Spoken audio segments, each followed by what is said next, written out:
मेरे प्रिय प्रदेशवासियों, पूरा प्रशासन में स्वयं पूरी रात राहत और बचाव के काम में लगे रहे और मुझे ये बताती हुई खुशी है कि हमने जान का नुकसान कम से कम नहीं होने दिया। प्रदेश के 12 जिलों के 411 गांव बाढ़ से बुरी तरह प्रभावित है और नर्मदा मैया ने जो 99 में बाढ़ आई थी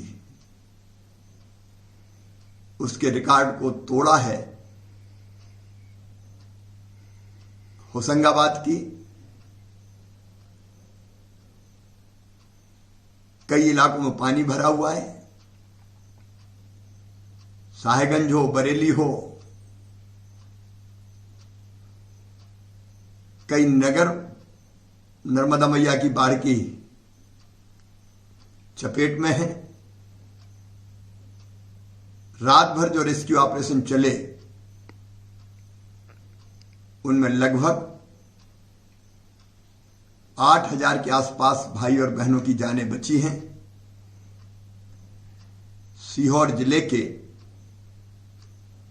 नरेला में पेड़ पे बैठे हुए 5 लोग रात को 2:30 बजे सुरक्षित निकाल लिए गए हैं। सवेरे एयरफोर्स अपना ऑपरेशन प्रारंभ कर रही है। मैंने आज प्रातःकाल सम्मानित प्रधानमंत्री जी से चर्चा कर उनको पूरी स्थिति की जानकारी दी है। उनका स्नेहपूर्ण समर्थन, सहयोग और आशीर्वाद हमको मिल रहा है। रात को मैंने सेना के 5 हेलीकॉप्टर मांगे थे। 3 हेलीकॉप्टर टेक ऑफ कर चुके हैं, 2 की और तैयारी है। एक तो बालाघाट जिले के कुलमी गांव में जो हमारे भाई बहन फंसे थे खैरलांजी के आसपास, उनमें से 3 सुरक्षित निकल आए हैं। 1 की तलाश जारी है। एयरफोर्स का हेलीकॉप्टर उन्हें ढूंढ रहा है। एक राहत की बात यह है कि अभी बारिश भी कई जगह थमी है। बांधों से भी डिस्चार्ज थोड़ा कम हुआ है तवा से और नर्मदा जी का जल स्तर धीरे धीरे कम होना प्रारंभ हुआ है। लेकिन हमें सावधान रहने की जरूरत है और इसलिए मैं सभी बाढ़ से घिरे गांव के बहनों और भाइयों से अपील करता हूं कि प्रशासन के कहने पर कृपया करके वो बाहर जरूर निकले आए। कल दिन में भी हमने कई गांव के लोगों से कहा था, लेकिन टिछाड़िया जैसे कुछ गांव से लोग बाहर दिन में नहीं आए, रात में वो कष्ट में थे। मेरा आग्रह है कि प्रशासन निकलने का कहे तो तुरंत निकल आए। अभी भी बारिश हो सकती है, डैम सारे भरे हुए लबालब